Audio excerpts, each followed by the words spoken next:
الحمد لله والصلاة والسلام على رسول الله وعلى آله وصحبه وله. رب اشرح لي صدري ويسر لي أمري واحلل عقدة من لساني يفقهوا قولي. رب زدني علما. اللهم انفعنا بما علمتنا وعلمنا ما ينفعنا وزدنا علما. سورہ احزاب جو سن 5 ہجری کے بعد 5 ہجری میں واقع ہوا، جسے غزوہ خندق کے نام سے جانتے ہیں، اور عرب کے تمام احزاب یعنی تمام جماعتیں مسلمانوں کے خلاف جمع ہو گئیں، یہاں تک کہ نبی صلی اللہ علیہ وسلم نے ارادہ کیا کہ ان کافروں سے صلح کر لیں مدینے کی 1/3 پیداوار پر، 1/3 پیداوار دیں گے اور ہم سے جنگ نہ کریں. لیکن صحابہ نے کہا کہ اگر یہ اللہ کا حکم ہے تو سمعنا وطاعتا، ہم آپ کی بات سنتے بھی ہیں اور مانتے بھی، لیکن اگر یہ آپ کی رائے ہے تو ہم کافروں سے کبھی اس مسئلے میں صلح نہیں کر سکتے. اس سے یہ بات واضح ہوئی کہ نبی صلی اللہ علیہ وسلم جو باتیں اللہ کی طرف سے بتاتے ہیں ان کا ماننا فرض ہے، اور نبی صلی اللہ علیہ وسلم کی جو رائے ہے اس کا ماننا فرض نہیں ہے، کیونکہ آپ نے فرمایا انتم اعلم بامور دنیاکم، تم دنیا کے امور کو زیادہ جانتے ہیں. چنانچہ اللہ رب العالمین نے غزوہ احزاب میں مسلمانوں کی مدد فرمائی. مسلمانوں نے 15 دن یا اس کے مہینے کے قریب خندق کھودی اور اس میں بھوک اور پیاس برداشت کی، اور یہ پوری تیاری جو خندق کی جو تیاری تھی وہ رمضان میں تھی اور واقعہ ہوا شوال میں. تو اللہ کے نبی صلی اللہ علیہ وسلم نے صحابہ کرام کی جو تربیت فرمائی اور اللہ پر جو توکل اور بھروسہ کیا وہ یہ ہے کہ 1 مہینے تک کافروں نے محاصرہ کیا، پھر بھی اللہ نے ان کو ناکام کیا، اور اللہ نے ہوائیں چلائی اور اپنے لشکروں کو نازل کیا، جس سے ان کی دیگیں الٹ گئی اور وہ ذلیل و خوار ہو کر واپس ہو گئے. اور آپ نے فرمایا آج کے بعد پھر مسلمانوں کے خلاف پورے عرب کبھی جمع نہیں ہو سکے، عرب کے کفار کبھی جمع نہیں ہو سکتے ہیں. اللہ اکبر. تو اس نام سے اللہ تعالیٰ نے ایک سورت نازل فرمائی جس کا نام سورہ احزاب، اور اس سورت کا آغاز اللہ نے تقوی سے کیا ہے کہ اے نبی اللہ کا تقوی اختیار کیجیے. اللہ اپنے نبی کو کہنا ہے تقوی اختیار کیجیے، جبکہ آپ فرماتے ہیں واللہ ان اتقاکم اعلمکم باللہ، اللہ کی قسم میں تم میں سب سے زیادہ اللہ کا تقوی اختیار کرنے والا اور اللہ کے بارے میں علم رکھنے والا، سب سے زیادہ تقوی اختیار کرنے کے باوجود بھی اللہ فرما رہا ہے کہ یا ایھا النبی اتق اللہ، اے نبی اللہ کا تقوی اختیار. اس سے معلوم ہوا کہ انسان کو ہمیشہ عمل میں زیادتی کی فکر کرنی چاہیے. نمبر 1 نمبر 2 اللہ نے کہا کہ تقوی کی شان یہ ہے کہ آدمی کا توکل اللہ پر ہو، اور دنیا کے معاملات میں، یہ دینی معاملات میں جہاں شریعت کی دلیل موجود ہے وہاں کافروں اور منافقوں کی اطاعت مت کرو. پھر اللہ رب العالمین نے فرمایا اللہ پہ توکل اور بھروسہ کرو. اس کے بعد اللہ تعالیٰ نے عرب کے اندر ایک جاہلیت کی رسم تھی جس کی تردید کی گئی. وہ کیا تھا کہ کوئی آدمی اس بت جس کو کہتے ہیں پالک، کسی بچے کو پال لیا تو اب یہ بچہ جو ہے اس کا بیٹا ہوتا تھا اور وہ اس کو باپ کہتا تھا، اور یہ ایک مزاج بن گیا تھا کہ وہ جب بیٹا ہے تو بیٹے کی بیوی سے شادی نہیں ہو سکتی. تو اللہ رب العالمین نے فرمایا سبحان اللہ ادعوهم لآبائهم وما جعل أدعياءكم أبناءكم ذلكم قولكم بأفواهكم، یہ تمہارے منہ بولے بیٹے جو ہیں وہ تمہارے بیٹے نہیں ہو سکتے. ذلكم قولكم بأفواهكم، یہ تمہاری زبان کی سب یہ باتیں ہیں. اور اللہ رب العالمین فرماتا اللہ یقول الحق، اللہ حق کہتا ہے اور وہی راستے کی رہنمائی کرتا ہے. کیا مطلب؟ یعنی کسی کو آپ نے بیٹا بنا لیا، یہ آپ کی اپنی بات ہے، اللہ نے نہیں کہا. اس لیے اگر کسی بچی کو اگر کسی نے بالغ لے لیا اور بچی بالغ ہو گئی اور اگر وہ محرم نہیں ہے تو پردہ کرنا ضروری ہے. ٹھیک ہے، پردہ کرنا ضروری ہے. اسی طریقے سے اگر بچے کو پالا، اپنے پوشپت بنایا، اور جب راشن کارڈ بنانا ہوا یا کوئی کارڈ بنانا ہوا تو آپ اپنا نام والد کی جگہ پر لکھیں گے، یہ بھی جائز نہیں ہے. تمام علماء نے اس کو کیا کہا ہے؟ حرام کہا. من ادعى غیر ابی ویعلم فإن الجنة علیہ حرام، جو اپنی نسبت دوسرے باپ کی طرف کرے جانتے بوجھتے ہوئے اس پر اللہ نے جنت حرام کر دی ہے. اور دوسری روایت میں کہ اس نے کیا کیا؟ کفر کیا. اس کے بعد اللہ رب العالمین نے آیت نمبر 21 میں فرمایا کہ لقد كان لكم في رسول الله اسوة حسنة، رسول اللہ کی زندگی میں تمہارے لیے بہترین اسوہ ہے. نبی صلی اللہ علیہ وسلم آئیڈیل ہر اعتبار سے، پیدائش سے لے کر موت تک، یہاں تک کہ آپ نے فرمایا انما انا لكم بمنزلة الوالد، میں والد کے قائم مقام ہوں. وعلمكم دینکم، میں تم کو تمہارا دین سکھلاتا ہوں. یہاں تک کہ پیشاب پیخانے میں جاؤ تو نہ چہرہ قبلے کی طرف کرو اور نہ پیٹھ قبلے کی طرف کرو. لقد كان لكم في رسول الله صلی اللہ علیہ وسلم ہر چیز میں عثمان ہے، ہر چیز میں عثمان. یہاں تک کہ سفیان ثوری کہتے ہیں کہ سر کھجلانا ہے تو یہ بھی رسول اللہ کی سنت میں ملے گا کہ سر کیسے کھجلانا ہے. یہاں تک کہ تھوکنا بھی ہے تو یہ بھی سنت میں ملے گا. لہذا رسول اللہ صلی اللہ علیہ وسلم کی زندگی بہترین اسوہ ہے. کس کے لیے؟ جس کے اندر دو صفتیں پائی جائیں. رسول اللہ کی محبت کا دعویٰ لوگ بہت کرتے ہیں لیکن رسول اللہ صلی اللہ علیہ وسلم کی پیروی کی توفیق اس کو ملے گی. رسول اللہ کی اتباع کا جذبہ اس میں آئے گا. نبی صلی اللہ علیہ وسلم کی سنت کا پیروکار وہ ہوگا جس میں دو چیزیں پائی جائیں. جس میں یہ دو چیزیں نہیں پائی جائیں گی وہ کبھی نبی صلی اللہ علیہ وسلم کی سنت کی پیروی نہیں کر سکتا. نمبر 1 لمن کان یرجو اللہ والیوم الآخر، اللہ ہی سے امید رکھے، اللہ کے علاوہ کسی اور سے امید نہ رکھے اور دنیا کے مقابلے میں آخرت کی امید رکھے. کیوں؟ اس لیے کہ جب رسول اللہ کی پیروی کرو گے تو بہت ساری تکلیفوں کا سامنا کرنا پڑے گا، بہت سے حرام راستے آئیں گے، بہت سارے حرام آفر آئیں گے. لیکن اگر اللہ سے امید ہے اور آخرت کی امید ہے تو سنت کی پیروی کرو گے تو آزمائشوں کا سامنا کرنا پڑے گا. اور ان آزمائشوں کے مقابلے میں اللہ نے جنت رکھی ہے جس کو نہ کسی آنکھ نے دیکھا اور نہ کسی کان نے سنا، نہ کسی دل پر کھٹکا ہوا. نمبر 1. نمبر 2 رسول اللہ کی پیروی کی طرف کچھ ہوگی وذکر اللہ کثیرا، جو بہت زیادہ اللہ کو یاد کرتا ہے. صبح کی دعا، شام کی دعا، سود وقت کی دعا، چلتے پھرتے ہر وقت تذکیر، اللہ کی تسبیح تحلیل پڑھتے رہیں گے تو اس کا فائدہ یہ ہوگا کہ اللہ تعالیٰ نبی صلی اللہ علیہ وسلم کی محبت آپ کے سینے میں ڈالے گا اور اللہ تعالیٰ آپ کو سنت پر چلنے کی توفیق عطا فرمائے گا. اس کے بعد اللہ رب العالمین نے نبی صلی اللہ علیہ وسلم کی بیویوں سے متعلق فرمایا. جب خوشحالی و فارغ الباری آئی اور مال غنیمت آنے لگے تو آپ کی بیویوں میں یہ فطری تقاضا تھا کہ تھوڑی سی ہمارے دار و نفقہ میں اضافہ کیا جائے، ہمیں بھی خوشحالی کے دن نظر آئیں، ہم بھی آرام کریں، ہم بھی اچھی زندگی گزاریں. نبی صلی اللہ علیہ وسلم بیویوں نے دار و نفقہ کا مطالبہ کرنا شروع کر دیا تو آپ صلی اللہ علیہ وسلم کو تکلیف ہوئی. یہاں تک کہ آپ نے 1 مہینے تک اپنی بیویوں سے ایلا کیا. ایلا کا مطلب قسم کھا لیا کہ میں ان کے قریب نہیں جاؤں گا. لیکن 1 مہینے کے بعد یہ آیت نازل ہوئی کہ اے نبی کی بیویوں، تم کو اختیار ہے، اگر نبی کی زوجیت میں رہنا چاہتی ہو تو تم کو جو کچھ ملے اس پر صبر کرنا پڑے گا اور تمہارے لیے بہت بڑا اجر ہے.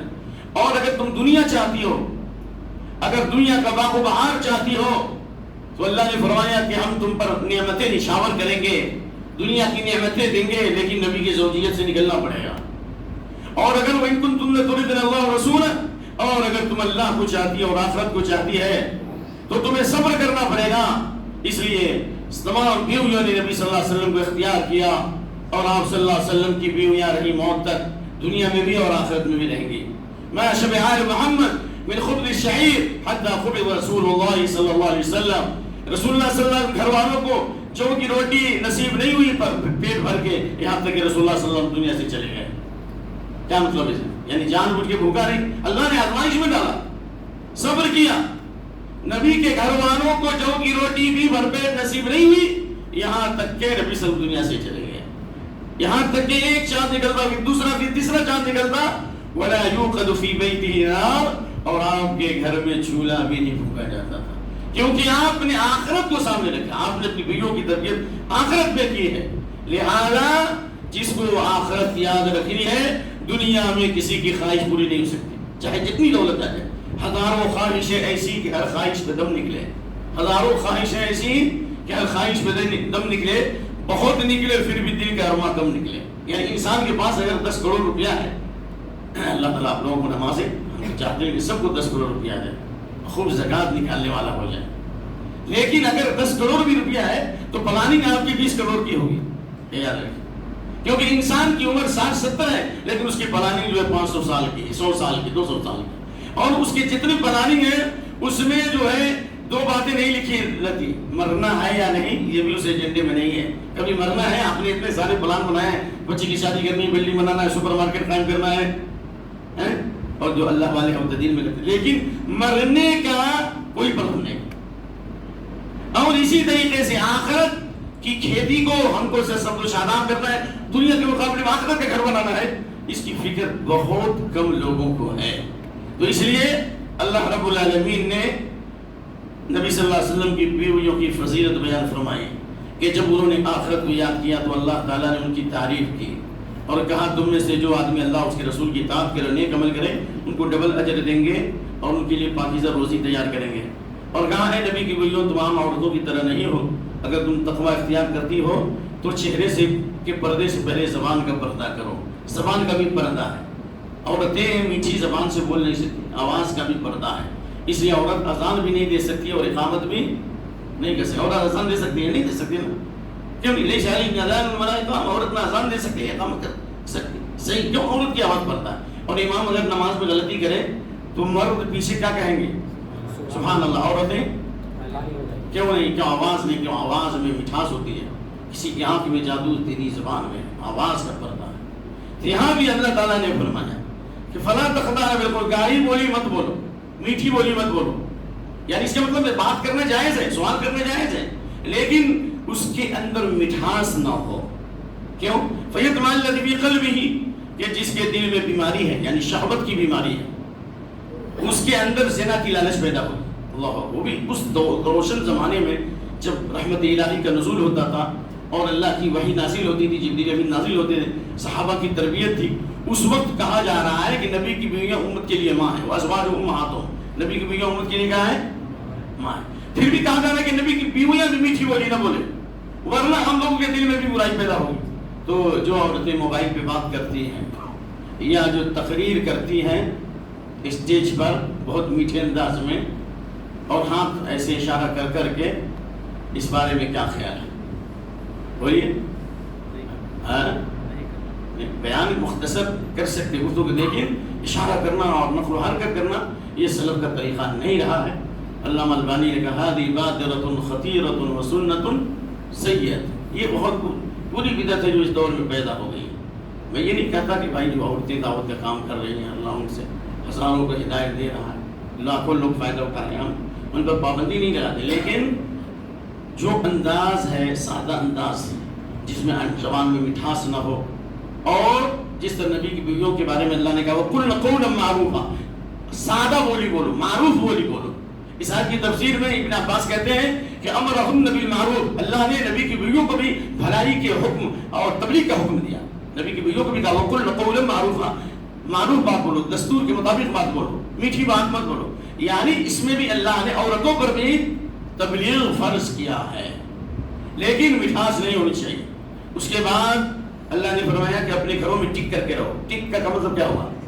یعنی تمہاری اصل جگہ گھر ہے, ضرورت کے لیے آپ نکلے ڈاکٹر کے پاس جا سکتے ہیں, سفر کر سکتے ہیں محرم کے ساتھ, اور محرم کے ساتھ بازار جا سکتے ہیں, رشتہ داروں کے پاس جا سکتے ہیں, لیکن اصل عورت کی اصل جگہ ہے کہ گھر میں رہے, خاتون خانہ بن کے رہے, سبھا کی پری نہ بنے, محفل کی شمع نہ بنے. کیوں؟ اس لیے کہ عورت کا سارا جسم پردہ ہے. المرأة عورة فإذا خرجت استشرف الشیطان, جب عورت نکلتی ہے تو شیطان اسے کیا کر لیتا ہے؟ اچک لیتا ہے. اس لیے وَأَقْرَبُ مَا يَكُونُ مِنْ رَحْمَتِ رَبِّهِ فِي فِقَارِ بَيْتِهَا, عورت اپنے رب کی رحمت سے سب سے زیادہ قریب اس وقت ہوتی ہے جب اپنے گھر میں رہے. اس آیت کے نازل ہونے کے بعد آپ کی بیویوں میں سے بیوی کا نام تھا سودا. کیا نام تھا؟ سودا. مَا خَرَجَتْ حَتَّى أُخْرِجَتْ جَنَازَتُهَا, وہ گھر سے نکلی ہی نہیں یہاں تک ان کا جنازہ ہی نکالا گیا. کیا نکالا گیا؟ جنازہ ہی نکالا گیا. کیوں؟ اس لیے کہ وہ پہلے حج کر چکی تھی. تو اس کا یہ مطلب نہیں کہ نہیں نکلے, لیکن اصل یہ ہے کہ بناؤ سنگھار کر کے نہ نکلے, بے پردہ ہو کے نہ نکلے. وَلَا تَبَرَّجْنَ تَبَرُّجَ الْجَاهِلِيَّةِ الْأُولَىٰ, جاہلیت اولیٰ کی طرح بے پردہ ہو کر سر کھلا رہے, چوٹی کھلی رہے, چہرہ کھلا رہے, یہ جائز نہیں ہے. وَأَقِمْنَ الصَّلَاةَ, اور اللہ نبی کی بیویوں کو کہا نماز قائم کرو, زکات دو, اور اللہ اس کے رسول کی اطاعت کرو. کتنے کام ہو گئے؟ نمبر 1 زبان کا پردہ, نمبر 2 گھروں میں ٹک کر رہو, نمبر 3 بے پردہ ہو کر مت نکلو, نمبر 4 نماز کی اصلاح کرو, نمبر 5 زکات ادا کرو, نمبر 6 اللہ اس کے رسول کی اطاعت کرو. یہ 6 پر کیا اللہ نے کیا فائدہ دیا؟ انما یرید اللہ لیذهب عنکم الرجس, اللہ تعالیٰ تم سے رجس کو دور کرنا چاہتا ہے. رجس قرآن میں کئی معنی کے لیے ہے. فاجتنبوا الرجس من الاوثان, بتوں کی گندگی, رجس کے معنی ناپاکی, گندگی. اگر یہ 6 کام کرے گی تو اللہ تعالیٰ تم سے ناپاکی کو, شرک کی ناپاکی کو دور کر دے گا, جاہلیت کی ناپاکی کو دور کر دے گا, دل کی ناپاکی کو دور کر دے گا, کافروں کی تہذیب اور تمدن کی ناپاکی کو دور کر دے گا.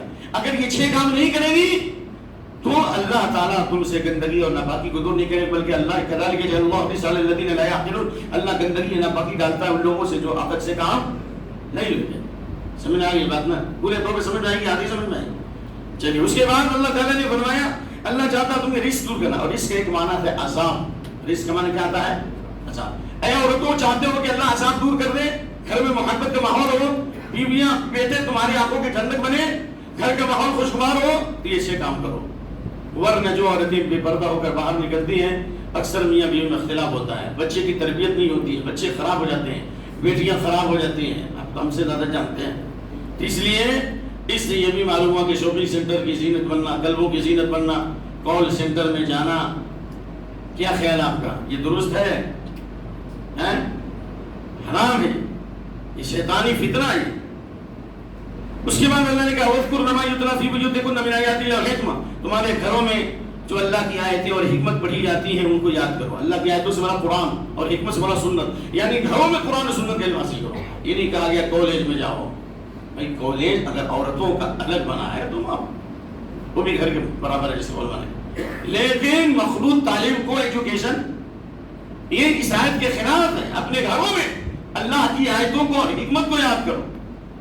اس لیے کویت کے دارالفتہ نے ہندوستان اور دنیا کے تمام ملکوں میں ایک فتویٰ پیش کیا، استفتاء، کہ مخلوط تعلیم، لڑکے اور لڑکیوں کی مخلوط تعلیم کو ایجوکیشن کیسا ہے۔ تمام ہندوستان اور دنیا کے تمام علماء نے کہا کہ یہ حرام اور ناجائز ہے۔ کیوں؟ اس لیے کہ اللہ کے نبی صلی اللہ علیہ وسلم حدیث ہے لَن يُطْعَنَ فِي رَأْسِ أَحَدِكُمْ بِمَخِيطٍ مِّنْ حَدِيدٍ، لوہے کی کنگھی سے کسی کے جسم کو نوچ دیا جائے، یہ زیادہ آسان ہے اس کے لیے کہ ایسی عورت کو چھوئے جو اس کے لیے حلال نہیں ہے، اس سے بھی زیادہ، یعنی کہ اس لیے کہ لوہے کی کنگھی سے جسم نوچ لیا جائے گا مر جائے گا، لیکن اجنبی عورت سے مصافحہ کرے یا اس کے ساتھ رہے تو دل مریض ہو جائے گا، نسلیں تباہ ہو جائیں گی، اور شیطان اس کے دل میں گھر کر جائے گا، اور وہ خراب ہوگا تو اس کی اولاد بھی آگے اسی راستے پر چلے گی، کیونکہ گھر کا ذمہ دار اگر سنگر ہوتا ہے تو اس کے بچے کم سے کم کیا ہوتے ہیں؟ ڈانسر ہوتے ہیں۔ تو اللہ تعالیٰ نے ہمیں اس پیغام میں فرمایا ہے کہ گھروں میں اللہ کی آیتوں کا حکمت کو یاد کرو، اور پھر اس کے بعد اللہ تعالیٰ نے ایمان والوں اور ایمان والیوں کی صفات کا تذکرہ کیا، اور اس میں سب سے آخری صفت وَالذَّاكِرِينَ اللَّهَ كَثِيرًا وَالذَّاكِرَاتِ، کثرت سے اللہ کو یاد کرنے والے مرد اور کثرت سے اللہ کو یاد کرنے والی عورتیں، اللہ نے ان کے لیے مغفرت اور بہت بڑا اجر تیار کیا۔ کثرت سے اللہ کو یاد کا مطلب کیا ہو؟ ابن عباس کہتے ہیں کھڑے ہو کر، بیٹھ کر، پیروں کے بل، یا فرض نماز کے بعد چلتے پھرتے ہر وقت اللہ کو یاد کریں، تو آپ کا شمار کس میں ہو جائے گا؟ اللہ کثرت سے اللہ کو یاد کرنے والے ہو جائے۔ ایک نمبر دو، اذا ایقظ الرجل اهله فصلى ركعتين كتب من الذاكرين الله كثيرا والذاكرات، آدمی اپنی بیوی کو جگائے اور 2 رکعت نماز بھی پڑھ لے تو اس کو لکھ دیا جائے گا، میاں بیوی کو لکھ دیا جائے گا، کثرت سے اللہ کو یاد کرنے والے اور یاد کرنے والے کو لکھ دیا جائے گا۔ چلیے آخری بات میں آپ کو پیش کر رہا ہوں، یہاں یہ اللہ تعالیٰ نے نبی کی بیویوں کو ایک اہم پیغام دیا ہے، غور سے سنیے۔ اے نبی قل لازواجک، کہو اپنی بیویوں سے، وبناتک اپنی بیٹیوں سے، ونساء المؤمنین اور ایمان والی عورتوں سے، یدنین علیہن من جلابیبہن، اپنے اوپر چادریں ڈال دیا کریں، ذالک ادنی ان یعرفن فلا یؤذین، یہ زیادہ قریب ہے کہ وہ پہچان لی جائے، انہیں اذیت نہ دی جائے، اور اللہ غفور رحیم ہے۔ کیا مطلب؟ یعنی اس آیت کی تفسیر میں ابن عباس فرماتے ہیں امر اللہ نساء المؤمنین اذا خرج من بيوتهن في حاجة ان يغطين وجوههن من فوق رؤوسهن ويبدين عينا واحدة، اللہ نے ایمان والی عورتوں کو حکم دیا کہ بلا ضرورت گھر سے باہر نہ نکلے، اور جب نکلے تو اوپر سے چادر ڈال لیا کریں، ان يغطين من فوق رؤوسهن، ان يغطين وجوههن، اپنے چہروں کو چھپا لیں، وجہ ہمارے چہرہ، فیس، اپنے چہرے کو چھپا لیں اوپر سے، یعنی اوپر سے چادر ڈال کے چہرہ چھپا لیں، تو چہرہ چھپانا ضروری ہے، اگر ایسا نہیں ہوتا، عائشہ فرماتی ہیں كان الركبان يمرون بنا ونحن محرمات مع رسول الله صلى الله عليه وسلم فإذا حاضرنا سدلت إحدانا جلباب على وجهها، اور احمد حدیث ہے کہ ہم حج کے اندر احرام کی حالت میں ہوتی ہے، اور احرام کی حالت میں عورت جو ہے نقاب نہیں اوڑھ سکتی، چہرہ چھپائے گی لیکن نقاب سے چہرہ نہیں چھپائے گی، کپڑے سے چہرہ چھپائے گی، چادر سے چہرہ چھپائے گی، اور عورت دستانہ نہیں پہن سکتی، لا تنتقب المرء ولا تلبس قفازین، دستانہ بھی نہیں پہن سکتی اور نقاب بھی نہیں اوڑھ سکتی، لیکن ہاتھ بھی چھپائیں گی چادر سے، چہرہ بھی چھپائیں گی۔ تو حالت احرام میں نقاب اوڑھ نہیں سکتی اور دستانہ نہیں باندھ سکتی، پھر بھی کہتی عائشہ رضی اللہ عنہ ام المؤمنین رضی اللہ عنہ کہ جب قافلے پر لوگ ہمارے سامنے آتے تھے تو احرام کی حالت میں بھی ہم لوگ چہرہ چھپا لیتی تھے، احرام کی حالت میں بھی چہرہ چھپاتی تھی، تو عام حالتوں کا کیا ہے؟ تو اس لیے اللہ نے اس آیت کریمہ میں عورتوں کو چہرے کے پردے کا حکم دیا ہے تاکہ وہ پہچان لی جائے اور انہیں تکلیف نہ دی جائے، یعنی سمجھ لیا جائے کہ یہ شریف عورتیں ہیں جو پردہ کرتی ہیں، اور عام طور سے جو شریف عورتیں پردہ کرتی ہیں ان کی طرف لوگوں کا دھیان کم جاتا اور کہتے ہیں کہ یہ اچھی عورتیں ہیں۔ جو عورتیں بھی پردہ ہو کر نکلتی ہے شیطان کے فتنے کا شکار ہوتی ہیں اور عام طور سے انہی کے اوپر فتنے کا راستہ کھلتا ہے۔ اللہ رب العالمین نے اس سورت کے اختتام پر ایک اہم بات بتائی ہے کہ قیامت کے دن جو لوگ جہنم میں جلیں گے تو ان کے چہرے الٹ پلٹ کریں گے۔ ہاتھ کا ذکر نہیں کیا، کیوں؟ اس لیے کہ ہاتھ پاؤں بدے ہوں گے، فی اعماد ممددہ، ستونوں میں بدے ہوں گے، چہرے الٹ پلٹ کریں گے، کیوں؟ اس لیے کہ انسان کی پیٹھ پہ مارا جائے تو برداشت کر لیتے ہیں، ہاتھ پہ مارا جائے برداشت کر لیتا ہے، لیکن چہرے کی مار کو آدمی برداشت نہیں کرتا، اس لیے چہرے الٹ پلٹ کریں گے جہنم میں اور کہیں گے کاش کہ ہم نے اللہ کی اطاعت کی ہوتی ہے، رسول کی اطاعت کی ہوتی۔ کیا مطلب؟ یعنی اگر ہم اللہ کی اطاعت کرتے اور رسول کی اطاعت کرتے ہیں تو ہم جہنم میں نہیں جاتے۔ اور کہا کہ وقالوا ربنا انا اطعنا سادتنا، اے ہمارے رب ہم نے اپنے سرداروں کی بات مانی اور اپنے بڑوں کی بات مانی، وضلونا السبیلا، انہوں نے ہم کو سیدھے راستے سے گمراہ کر دیا۔ سرداروں سے کیا مراد ہے؟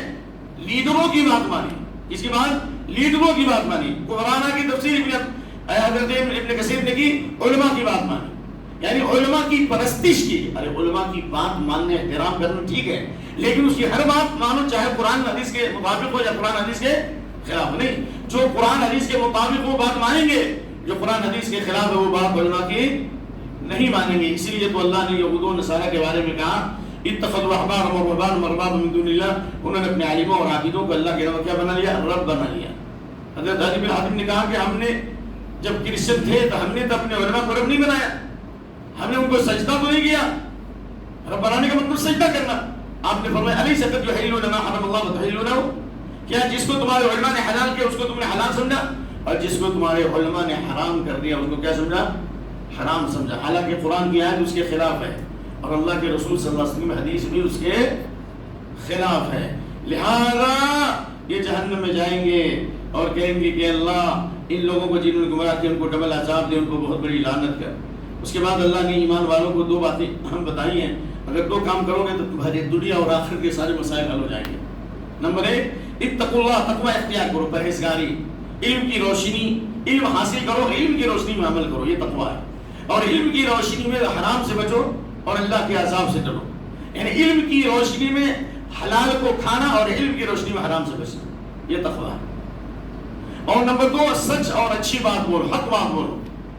اس آیت کی تفسیر میں حضرت اکرمہ کہتے ہیں کہ کلمہ توحید پڑھو، یعنی لا الہ الا اللہ وحدہ لا شریک لہ لہ الملک ولہ الحمد وہو علی کل شیء قدیر، کثرت سے پڑھو، کیا ہوگا؟ یصلح لکم اعمالکم، اللہ تمہارے اعمال کی اصلاح کر دے گا، یعنی تمہارے اعمال، دل کے اعمال، ظاہری اعمال، باطنی اعمال، سب اعمال درست ہو جائیں گے۔ یعنی جب تقوی ہوگا اور زبان صحیح ہوگی اور کلمہ توحید پڑھیں گے۔ نمبر 2، زبان سے غلط بات نہیں کہیں گے، زبان سے تکلیف نہیں دیں گے، زبان کی حفاظت کریں گے، تو کیا ہوگا؟ یصلح لکم اعمالکم، اللہ تمہارے اعمال کی اصلاح کر دے گا، اور نمبر 2، تمہارے گناہوں کو معاف کر دے گا۔ اس کا کیا مطلب ہوا؟ یعنی کلمہ توحید جس طرف پڑھیں گے اللہ آپ کے اعمال صحیح کر دے گا، جب اعمال صحیح ہوں گے تو حالات صحیح ہو جائیں گے۔ کلمہ توحید پڑھنے سے اعمال صحیح ہوں گے، اور جب اعمال صحیح ہوں گے تو ہمارے حالات صحیح ہوں گے۔ دلیل والذین آمنوا وعملوا الصالحات وآمنوا بما نزل علی محمد وهو الحق من ربهم كفر عنهم سیئات وأصلح بالهم، جو لوگ ایمان لائے جنہوں نے نیک عمل کیا اور اس شریعت کی پیروی کی جو محمد صلی اللہ علیہ وسلم پہ نازل ہوا، اللہ نے ان سے گناہوں کو دور کر دیا اور ان کی حالتوں کو صحیح کر دیا۔ تو اعمال صحیح ہوں گے تو حالات صحیح ہو جائیں گے۔ عمل صالح کو صالح اس لیے کہتے ہیں کہ انسان جب عمل صالح کرتا ہے تو اس کے حالات صحیح ہو جاتے ہیں، لہذا حق بات کہنا یہ انسان کی کامیابی کی کنجی ہے۔ اور اس کے بعد اللہ نے فرمایا کہ ہم نے یہ دین کی امانت کو آسمانوں پر، پہاڑوں پر اور زمینوں پر پیش کیا، لیکن انہوں نے انکار کیا اور انسان نے اس امانت کو برداشت کر لیا۔ انسان بڑا جاہل، ظالم اور جاہل ہے۔ یعنی اس میں اشارہ ہے کہ انسان فطری طور پر جلد باز ہے۔ ظلم کی ضد کیا؟ عدل ہے، اور جہالت کی ضد کیا ہے؟ علم ہے۔ یعنی اگر عدل قائم کرو اور علم حاصل کرو، پوری دنیا میں امن آئے گا۔ بہت اہم پوائنٹ ہے، کیا خیال ہے؟ اگر انسان عدل قائم کرے گا تو دنیا سے ظلم کا خاتمہ ہو جائے گا، اور علم حاصل کرے گا تو دنیا سے جہالت کا خاتمہ ہوگا۔ دنیا میں امن قائم کرنے کے لیے دو اہم چیزیں ہیں کہ اس لیے امام مہدی جب آخری زمانے میں آئیں گے تو ان ظلم انتہا کو پہنچا ہوا ہوگا۔ اتنا بڑا ظلم ہوگا کہ جتنے سچے ہوں گے ان کو جھوٹا ثابت کیا جائے گا، جو جھوٹے ہوں گے ان کو سچا ثابت کیا جائے گا، اور مظلوموں پر ظلم کی انتہا ہوگی۔ امام مہدی جو آئیں گے تمام مسلک کی دیوار کو گرانے کے بعد سب سے بڑا کام کریں گے، یملأ الارض قسطا وعدلا کما ملئ ظلما وجورا، عدل اور انصاف سے پوری زمین کو بھر دیں گے، جبکہ ان کے آنے سے پہلے پوری زمین میں ظلم ہو رہا ہوگا، اور عدل اور انصاف کی وجہ سے اتنا زیادہ خوشحال لوگ ہو جائیں گے، فارغ باری ہوگی کہ ایک جانور کے دودھ میں پورے قبیلے کے لوگ سیراب ہو جائیں گے، اور ایک انار میں پورے قبیلے کے لوگ سیراب ہو جائیں گے، اور زمین سے پیداوار ہوگی، اور سونے کے پلیٹ میں لوگ سونا لے کر جائیں گے، لیکن کوئی صدقہ قبول کرنے والا نہیں ہوگا۔ کیوں ہوگا یہ خوشحالی کیوں آئے گی؟ اس لیے علم کو پھیلائیں گے، دین کو پھیلائیں گے، اور دنیا میں امن قائم کرنے کے لیے ظلم کو روکیں گے، عدل اور انصاف قائم کریں گے۔ اس لیے ایک مشرک کو اللہ دنیا میں مہلت دے سکتا ہے، لیکن جو ظالم ہے اس کو اللہ دنیا میں مہلت نہیں دیتا، اس کو ضرور پکڑے گا۔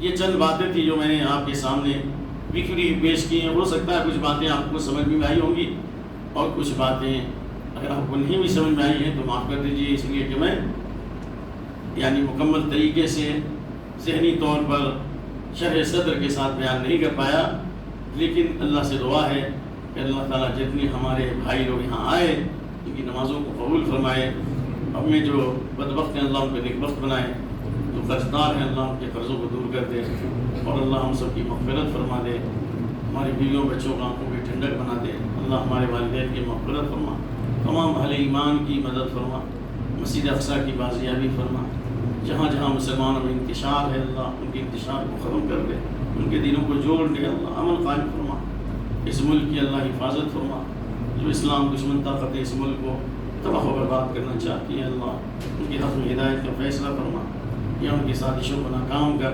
ربنا لا تجعلنا فتنة للقوم الظالمين ونجنا برحمتك من القوم الكافرين اللهم انا نجعلك في نحورهم ونعوذ بك من شرورهم۔ کثرت سے پڑھیے انشاءاللہ، جتنی دعا مانگنا ہماری۔ اس لیے یہ 5 راتوں میں سے ایک رات 27ویں شب ہے، اور یہ لیلۃ القدر 5 راتوں میں سے ایک رات میں ہے، لیکن جمہور کے نزدیک 27ویں شب میں زیادہ ہوتا ہے۔ اس لیے ابی بن کعب کی بات مسلم شریف میں وہ اس بات کے قائل تھے کہ نہیں وہ 27ویں میں ہی ہے، حالانکہ بات ایسی نہیں ہے، ان کے زمانے میں 27ویں تھا، لیکن یہ بات ہے کہ 27ویں شب ہوتا ہے، اور کچھ علامتیں ہیں، موسم ٹھنڈا رہے گا، نہ گرمی رہے گی نہ ٹھنڈی رہے گی، ہلکی بارش بھی ہو سکتی ہے، اور جو بخاری کے مسلم کی جو حدیث ہے سورج جب نکلے گا تو اس میں شعاع نہیں ہوگی، اللہ کی جو سلامتی نازل ہوتی ہے، فرشتے جو نازل ہوتے ہیں سورج میں شعاع، وہ جو شعاع عام دنوں میں جو شعاع ہے وہ شعاع سورج کے نکلنے میں نہیں ہوتا۔ یہ وہ آدمی جو 2-3 دن تک سورج کو چیک کرے گا وہی اس کو پہچان سکتا ہے۔ اللہ تعالیٰ ہم سب کو توفیق عطا فرمائے۔ سبحانک اللہم و بحمدک، اشہد ان لا الہ الا انت، استغفرک و اتوب الیک۔ جزاکم اللہ خیر۔ زیادہ ٹائم تو نہیں لیا میں۔